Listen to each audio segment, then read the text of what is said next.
بسم الله الرحمن الرحيم.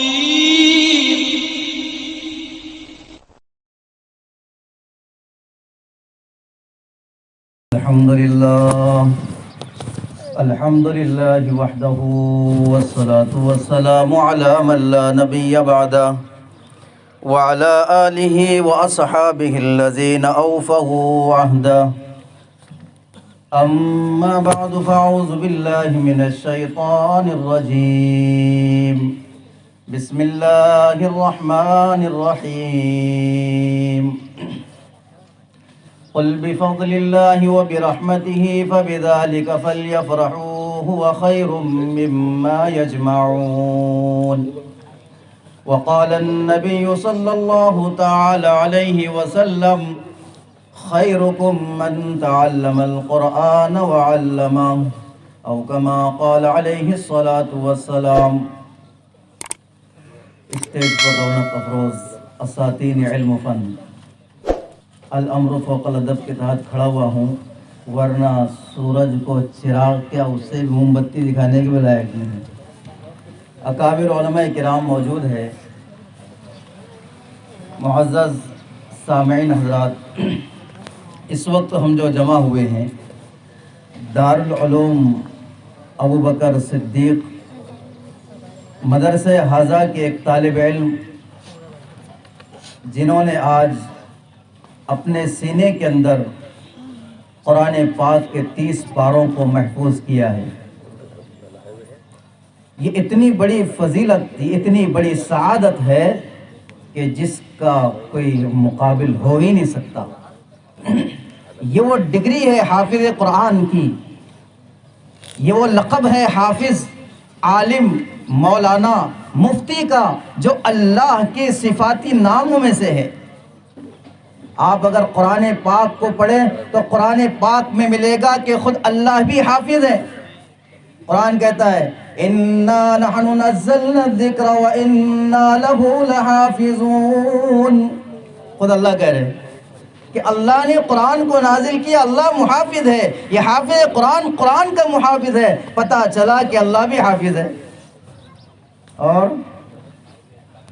مولانا ہم کہتے ہیں یہ صفت اللہ کی ہے. خود قرآن کہہ رہا ہے انت مولانا فانصرنا علی القوم الکافرین. یہاں پر مولانا کا لفظ ہے کہ اللہ مولانا بھی ہے اور اللہ مفتی بھی ہے. قرآن کہتا ہے وَيَسْتَفْتُونَكَ فِي النِّسَاءِ قُلِ اللَّهُ يُفْتِيكُمْ فِيهِنَّ. کہ اللہ تعالیٰ جو ہے اس آیت کے اندر ارشاد فرما رہے ہیں کہ لوگ سوال کرتے ہیں عورتوں کے مسائل کے بارے میں، اللہ اس کے بارے میں تمہیں فتویٰ دے گا. تو گویا اللہ عالم ہے، اللہ حافظ ہے، اللہ تبارک و تعالیٰ مولانا ہے. اللہ تبارک و تعالیٰ نے ان صفات سے ان کو متصف فرمایا ہے. ذالک فضل اللہ یؤتی من یشاء. یہ وہ سعادت ہے اللہ جس کو نوازے کم ہے. یہ وہ چیزیں ہیں. اس لیے بھائی و دوستو، اللہ تبارک و تعالیٰ نے آج جس بچے کو حفظ قرآن کی سعادت سے بہرور فرمایا ہے، یہ بہت بڑی سعادت ہے. اور حضرت نبی کریم صلی اللہ علیہ وسلم ارشاد فرماتے ہیں خیرکم من تعلم القرآن وعلمہ، کہ اس قرآن پاک کی نعمت سے بڑھ کر کوئی نعمت ہو ہی نہیں سکتی ہے. آج ہم ہر ایک کی خوشی مناتے ہیں. کوئی اگر پہلے نمبر پوزیشن پر آ گیا، ہم اس کی جو ہے خوشیوں کے اندر کہیں لڈو ہے، کہیں پیڑ ہے، نہ جانے کیا کیا ہم گفٹ وغیرہ تقسیم کرتے ہیں اور کیسی کیسی خوشیاں مناتے ہیں، دعوتوں کے انتظام کرتے ہیں. قرآن تو کہہ رہا ہے قل بفضل اللہ وبرحمتہ فبذلک فلیفرحوا خیر مما یجمعون، کہ خوشی منانے کے قابل اگر کوئی چیز ہے وہ قرآن پاک کی نعمت ہے. اللہ نے قرآن پاک کی نعمت عطا فرمایا ہے. یہ قرآن پاک کا حفظ ہو جانا، قرآن پاک کا ناظرہ ہو جانا، قرآن پاک کا پڑھ لینا، یہ بہت بڑی نعمت ہے، اس پر خوشی منانی چاہیے. اور اللہ تبارک و تعالیٰ نے یہ قرآن پاک کی سعادت سے، یہ وہ قرآن ہے جو زندگیوں میں انقلاب لاتا ہے، یہ وہ قرآن ہے جو انسان کو ضلالت گمراہی سے نکالتا ہے، یہی وہ قرآن ہے زمانہ جاہلیت کے اندر اللہ تبارک و تعالیٰ نے کہاں سے اٹھا کر کسی کو کہاں پر کھڑا کیا ہے. لوگ کہتے ہیں ان مدارس سے کیا ملتا ہے، ان مکاتب سے کیا ملتا ہے، ان علماء سے کیا ہوتا ہے، یہاں تو فلاں تعلیم نہیں ہوتی ہے، یہاں تو فلاں تعلیم، یہاں فلاں زبان نہیں پڑھائی جاتی ہے. میں آپ کو کہنا چاہتا ہوں ذرا ہم تاریخ کے اوراق کو دیکھیں، ہم ذرا سیرت کو پڑھیں، آپ کو پتہ چلے گا قرآن جب اترا ہے، قرآن سے پہلے دنیا کے اندر فحاشی تھی، دنیا میں زنا کاری تھی، دنیا میں شراب پی جاتی تھی، نہ جانے کیسی کیسی، ہم اپنی زبان سے کہتے ہیں کہ وہ زمانہ جاہلیت تھا۔ کیا بولتے ہیں؟ زمانہ جاہلیت۔ جب زمانہ جاہلیت تھا تو وہ جہالت کو ختم کرنے کے لیے سب سے پہلے کیا آیا؟ کیا آیا جی؟ قرآن آیا، اور قرآن کی آیت آئی، اقرأ بسم ربک الذی خلق خلق الانسان من علق۔ سب سے پہلے قرآن آیا، یہی وہ قرآن ہے جس نے کہ قعر مذلت سے، گمراہیوں سے نکال کر اوج ثریا پر لے کر گئے ہیں، اونچا اٹھائے ہیں۔ یہی وہ قرآن ہے جس نے جو ہے اصحاب رسول صلی اللہ تعالی علیہ وسلم کو بڑے مقامات پر فائز کیا ہے۔ یہی وہ قرآن ہے جس کے آنے سے کرپشن ختم ہوا، یہی وہ قرآن ہے جس سے ضلالت گمراہی ختم ہوئی، یہی وہ قرآن ہے جس کے ذریعے سے زندگیوں میں تبدیلی آئی ہے، یہی وہ قرآن ہے جس کو پڑھ کر زندگیوں میں تبدیلی آئی ہے، اور بڑے بڑے باطل اس قرآن کے ذریعے سے ختم ہوئے ہیں۔ قرآن پاک اللہ کا کلام ہے۔ تو آج اللہ تبارک و تعالیٰ نے جس سینوں کو قرآن پاک کے لیے محفوظ کرنے کے لیے آج اللہ تبارک و تعالیٰ نے قبول کیا ہے، بڑے قابل مبارکباد ہے وہ طالب علم جنہوں نے آج جو ہے تکمیل قرآن کیا ہے، حفظ کیا ہے۔ ماشاءاللہ 30 پارے معمولی بات ہے، ذرا سی صورت ہمیں یاد نہیں ہوتی ہے، اگر کھڑے ہو جائے، اگر لوگ بولتے ہیں ارے یار وہ تھوڑا ایسے ہی پڑھ رہے، ذرا امامت کے واسطے ذرا کھڑے ہو جائے مصلی پر تو پتہ چلتا ہے۔ باہر تو بولنا آسان ہے اور مصلی پر پڑھنا اور ایسے سنانا بڑا مشکل ہے۔ دوسری زبانیں تو سنا دیں گے، لیکن قرآن پاک عجیب کتاب ہے، یہ اللہ کا معجزہ ہے، اور کوئی دوسری کتابیں ایسی محفوظ نہیں ہے، نہ اس سینوں میں محفوظ ہے، بلکہ یہ قرآن پاک کو اللہ نے سینوں محفوظ کیا ہے۔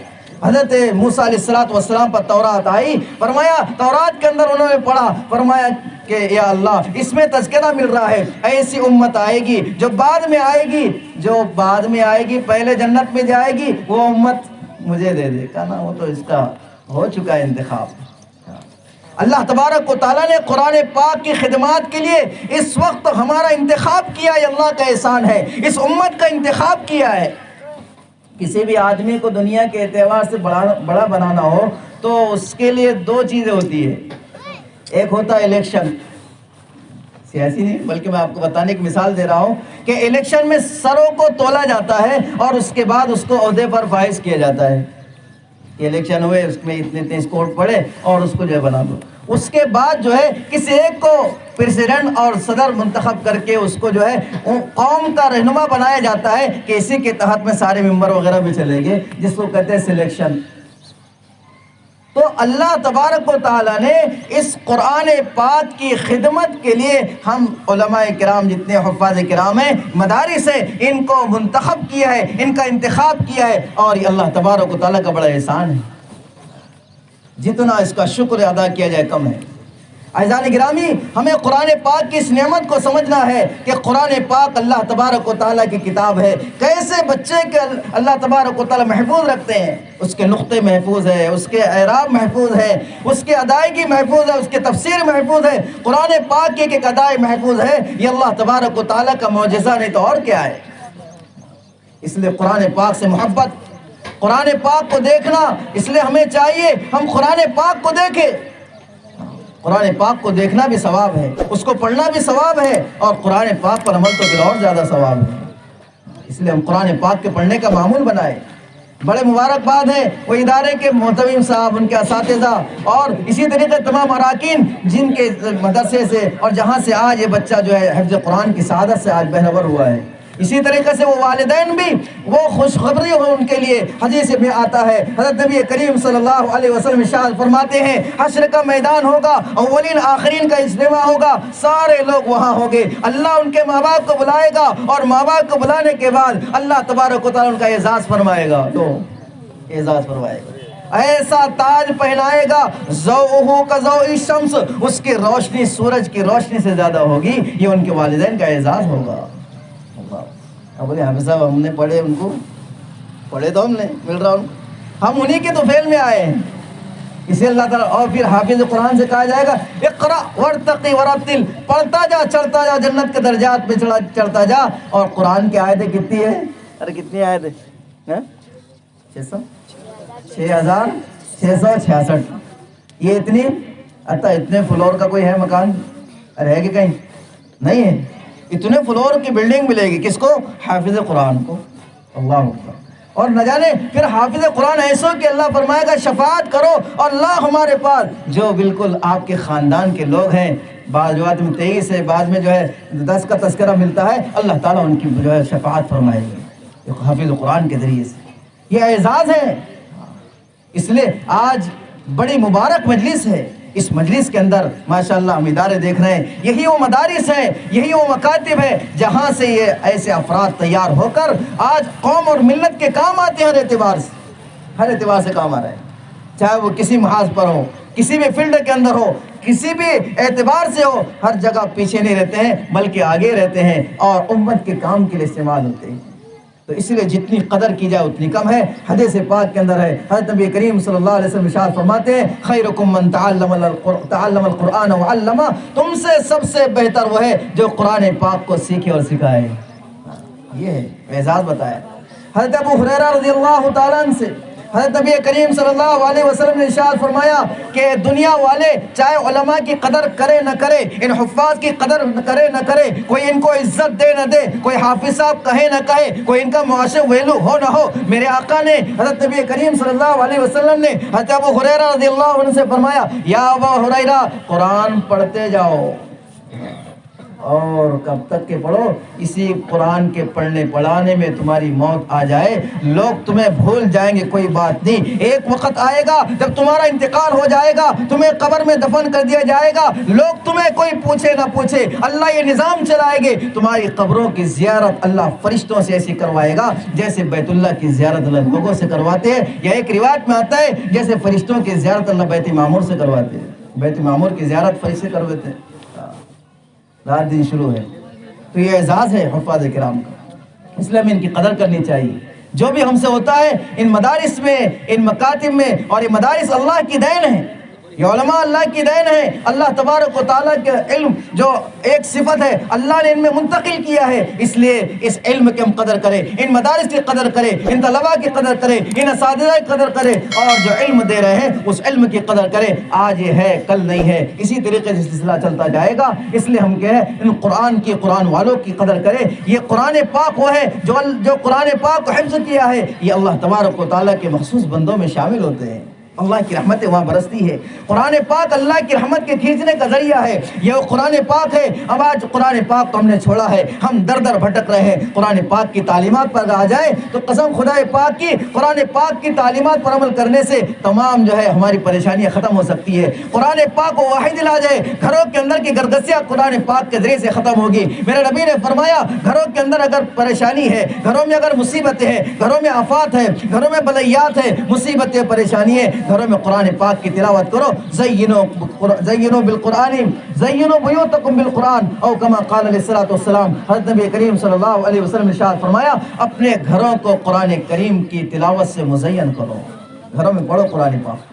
یہ قرآن پاک وہ قرآن ہے جس کے ذریعے سے گھروں میں نور آئے گا، گھروں میں رحمتیں آئے گی، گھروں میں برکتیں آئے گی، گرگسیاں ختم ہوگی. اس لیے میں اپنی بات کو لمبی کرنے کے لیے ایک تمہید کے لیے میں آیا ہوں. ہمارے اکابرین بیٹھے ہوئے ہیں، ان کی موجودگی میں بولنا یقیناً یہ بہت بڑی گستاخی ہے. اس لیے پھر سے مبارکبادی پیش کرتا ہوں اس ادارے کے تمام اراکین کو، ان کے معلم کو، محتمم صاحب کو، اور اسی طریقے سے ان کے والدین کو، اور جنہوں نے دام درم قدم سخن، جنہوں نے تعاون کیا ہے، ان کی تعاون کی برکت سے آج جو ہے جو پودا لگایا گیا تھا آج ان کا پھل جو ہے پک گیا ہے، اس کے پھول کھل رہے ہیں. اور انشاءاللہ اللہ سے امید ہے اسی طریقے سے سلسلہ چلتا جائے گا اور یہ باغ و بہار بڑھتی جائے گی اور یہاں کی فضائی معطر ہوتی جائے گی اور سارے عالم میں یہاں کی خوشبو جاتی رہے گی. اللہ تبارک و تعالیٰ سے دعا ہے کہ اللہ تبارک و تعالیٰ مزید ترقیات سے مالا مال فرمائے اور خوب اللہ تبارک و تعالیٰ دن دگنی رات چوگنی ترقیات سے اللہ مالا مال فرمائے. وما توفیق الا باللہ. Thank you for watching this video.